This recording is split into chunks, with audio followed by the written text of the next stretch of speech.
வணக்கம். நான் எஸ்கேஆர் சுகம் பார்மசி ஹெல்த் கேர் சென்னை.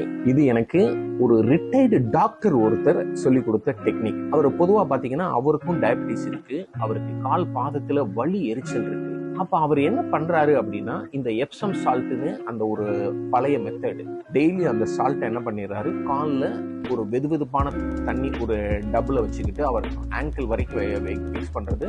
அவரால் என்ன சூடு தாங்க முடியுமோ அந்த சூடில் வச்சுட்டு 2 கை அளவு சால்ட்டை போட்டு கரைச்சிடுறாரு. கரைச்சிட்டு டெய்லி ஒரு 20 மினிட்ஸ் அந்த காலை அதுல வச்சிடறாரு. அப்ப இதுல என்ன சார் பலன் கிடைக்கும் அப்படின்னு நான் டாக்டர் கேட்டப்ப அவர் என்ன சொல்றாரு, மெக்னீசியம் சல்பேட்டோட தன்மையை என்ன பண்ணும் அப்படின்னா மசிலை ரிலாக்ஸ் பண்ணும், ரத்த ஓட்டத்தை சீராக்கும். அப்ப கால் பாதத்துல உங்களுக்கு ரத்த ஓட்டம் சீரா இருக்கு, இம்ப்ரூவ் ஆகிட்டே இருக்குனாலே உங்களுக்கு பர்னிங் சென்சேஷனும் பெயின்லயும் ஒரு நல்ல ரிலீஃப் கிடைக்கும். நீங்க அப்ப டாக்டரோட அட்வைஸை ஃபாலோ பண்ணும்போது இந்த ஒரு சின்ன டிப்ஸையும் ஃபாலோ பண்ணீங்க அப்படின்னா நிச்சயமா நீங்களும் கால் பாதத்துல ஒரு நல்ல இம்ப்ரூவ்மெண்ட்டை பார்க்கலாம். தேங்க்யூ.